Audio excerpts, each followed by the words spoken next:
그래서 가다가 격추될 수가 있으니까. 격추될 수 있으니까. 참, 그래서 그분도 잊어서는 안 돼요. 이거 아주 중요한데. 참 우연히 맞습니다. 나중에 보니까 7통 찍혀 있어 이제 처벌받는 줄 알았는데 영웅이 됐어. 처벌커녕 오히려 영웅이 돼 버렸으니 이게 어떻게 되냐. 네, 그래서 정말 우리 박정훈 대령은 우리 군인의 귀감으로 이제 대령을 뽑게 됐습니다만 제가 소원하기로는 빨리 장군 승진을 시켜서 뭔가 큰 역할을 좀 기대하고 있고요. 또 하나 저는 이번에 이제 정성호 법무장관이 인사청문회를 끝냈습니다만 저는 이제 이런 걸 좀 촉구하고 싶어요. 김한나 총신대 측원 죄송합니다. 그 1968년도에 우리가 네. 월남 파병을 했잖아요. 65년도부터 우리 백마들로부터 파병을 했는데 우리 최명신 장군께서 정말 훌륭한 장군이어서 많이 우리가 존경받죠. 전시작전권을 양도하지 않는 것처럼 이군에 종속되지 않고 독자적인 전투를 네. 부여받아서 자신의 민사작전 철학으로 해서 상당히 훌륭한 평가를 받고 있는데 그러나 일부 오점이 있습니다. 일부 부대의 일탈 행동이 있어가지고 그 월남 파병 부대 일부가 폭리마을이라고 1968년도에 네. 거기 베트남 한 마을 그 안전마을이라 그러는데 거기를 한 70여 명의 민간인을 학살한 사건이 발생했어요. 아이고 저는. 네. 그때 6살인가 8살 응앤타운이가 그 여성분이 살아남아서 대한민국을 상대로 손해배상 소송을 했는데 계속 우리 정부가 이건 뭐 대투공이 위장해서 뭐 그런 사건에다가 거짓말로 이걸 발뺌을 했는데 1심, 2심에서 다 3천여만 원의 손해배상을 해라. 국가배상 책임을 완벽하게 인정했습니다. 제가 구치소에서 그 판결을 읽어보고 우리나라 사법부 판사들에 대한 상당히 존경심을 갖게 됐는데 네. 이걸 다시 또 상고를 했거든요. 그래서 저는 이재명 정부에서는 이 상고를 포기했으면 좋겠다. 네. 포기하고 판결을 깨끗이 인정하고 3천만 원 보상해주고 국가가 사죄하는 것이 이재명 시대의 대한민국의 국가 위상을 세계적으로 바꾸는 거다. 그리고 우리가 일본을 상대로 그렇게 싸우는 도덕적 명분을 얻는 것이다. 이렇게 생각하는데 어떻게 생각하십니까?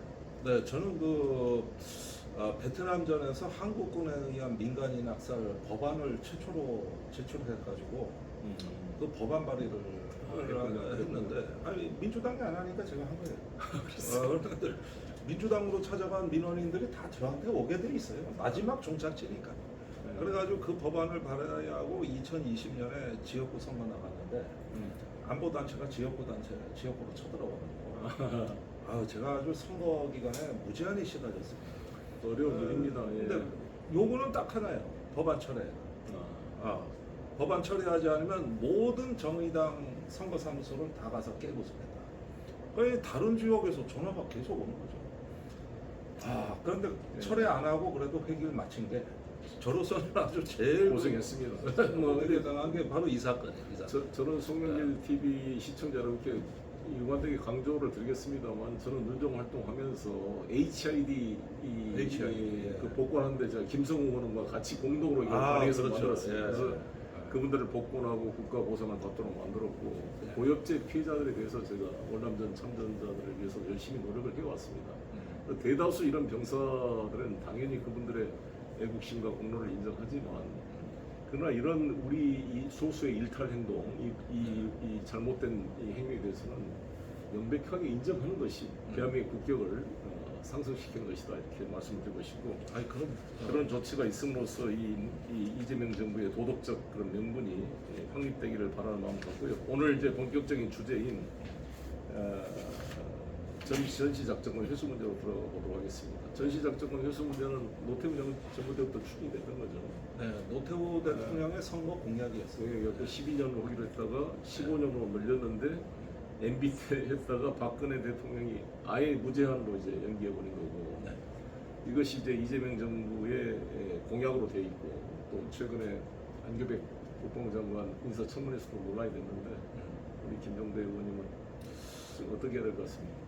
근데 이제 그 사이에 환경 변화가 좀 있었던 것은 이 전시작전권 전환을 하되 이것이 이제 국가의 주권을 견고하게 하니까 우리의 어떤 그 생존의 어떤 그 일환으로 생각을 했었는데 그렇다 하더라도 어떤 가치로서 이것을 주권을 회복하느냐 하는 문제는 더 깊이 성찰해야 될 필요가 있는 게 12.3 내란 때문입니다. 이게 그 12.3 내란을 하면서 끊임없이 부품 공작을 했거든요. 네네. 그럴 때마다 그 김용현 일파가 좌절됐던 이유는 주한미군의 존재였어요. 그렇죠. 예, 근데 그 오물풍선 원점 타격을 해도 합참에서 전술 토의를 할 때 항상 미국 모르게 잽싸게 해치워요. 네. 이러니까 합참의장이 그건 불가능합니다. 이러다가 언쟁이 벌어졌거든요. 그래서 김용현이 막말을 하죠. 합참의장한테 개념 없는 놈, 네. 쟤 이래가지고 그래서 합참의장이 계엄 때 또 소외된 거거든요. 그러니까 어떤 면에서는 그 미국의 존재가 이 비상계엄 때는 상당히 그 북풍이 현실화됐는데 일정 정도 어떤 막아주는 역할을 했거든요. 그러니까 전자권 전환을 하더라도 이 군에 대한 민주적 통제가 성숙한 가운데서 같이 주권이 회복이 돼야 되겠다. 이번에 그 문민 장관이 60여 년 만에 최초로 이제 임명을 앞두고 있는데 이렇게 하면서 문민 장관의 품격으로 군을 정상화하고 좀 민주주의 수호군 이렇게 성숙되는 가운데서 전자권 전환이 같이 모색이 되면 좋겠다. 안 그랬을 때 이게 지난 12.3개헌이 너무 충격적이고 이 부품 공작이 있을 수 있다는 이런 부분들까지는 이제 보면서 저는 어떤 그 국내 국방 개혁과 전자권 전환이 임기 중에 되는 것에 일단은 우리가 다 같이 좀 응원을 해야 되는 상황 아닌가. 그러기 위해 문민정부가 상당히 문민국방장관이 좋은 디딤돌이 되지 않을까 하는 생각이에요. 그렇습니다. 전시작전권 회수를 강력히 주장했던 많은 시민단체도 이번 윤석열의 그 외환 유치 노력 그걸 보면서 전시작전권이 없는 게 얼마나 다행이었는지 이건 아이러니죠. 이런 참 부끄러운 현실입니다. 근데 전시작전권은 당연히 회수돼야 될 주권의 문제이기도 하고 또 앞으로의 중국과 북한 간의 이 어떤 평화적인 협상을 진행하는데도 전시작전권이 없는 나라를 상대하겠습니까? 그런 면에서도 중요한 의미를 갖는다고 보여집니다. 그래서 이 문제는 여기에 하나 더 덧붙이고 싶은 것은 육군사관학교나 간부들, 군인들의 그런 정훈 교육에 있어서 헌법적 가치를 가르쳐야 된다. 그러니까 이번에 제가 김봉식 정보사? 아니 서울경찰청장이 서울경찰청장 김봉식 맞죠? 네, 김봉식이죠. 네. 이분이 경찰대학교 5기인데 네. 상당히 사람이 착하게 생겼더라고요. 네. 구치소에서 여러 번 만났어요.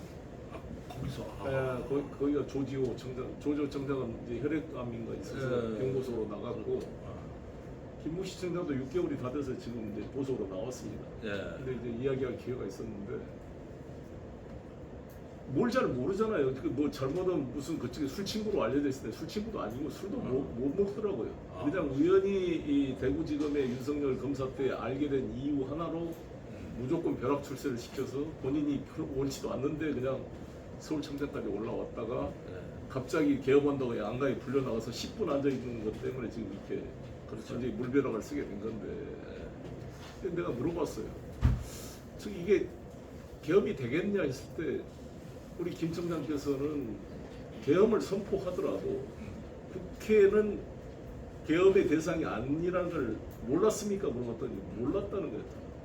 사실 다 모르니까 헌법적 지식이 없으면 그냥 대통령이 시키고 포고령이 나왔으니까 뭐 따라야 되는 모양이다라고 무의식적으로 생각한다는 거죠. 그만큼 경찰대학에서 헌법을 잠깐 배우긴 했는데 이런 상황을 예상한 좀 헌법적 의식이 없는 거죠. 그래서 우리 어저께가 제헌절이었습니다만 우리나라 군 장성 국회의원도 헌법 의식이 없잖아요. 아니 판사를 하는 나경원 같은 사람도 계엄령을 계몽령이라 그러지 이게 계엄령을 계몽령이라고 말하는 순간 나는 헌법을 위반했다는 걸 자백한 거잖아요. 아니 국민을 계몽시키는데 군대를 동원해서 국회를 점령하는 게 계몽이라는 게 그게 정상이 아닌 말 자체로 정상이 아닌 말인데 이 말이 스스로 자기가 내란 행위를 했다는 것을 인정하는 것인지도 모르고 계몽령이라고 떠들고 있는 이 한심한 헌법기관 국힘의원 일부들을 보면서 우리나라의 헌법적 의식, 민주주의 교육 이런 것을 각 특수 공무직에 있는 이 검찰, 경찰, 이 군 무력을 갖고 있는 사람들이 철저하게 하지 않으면 그 말씀하대로 문민 통제가 되지 않으면 이게 무신의 난 무신 정권이 되겠다 이런 근데 생각이 있는 교육도 없앴습니다.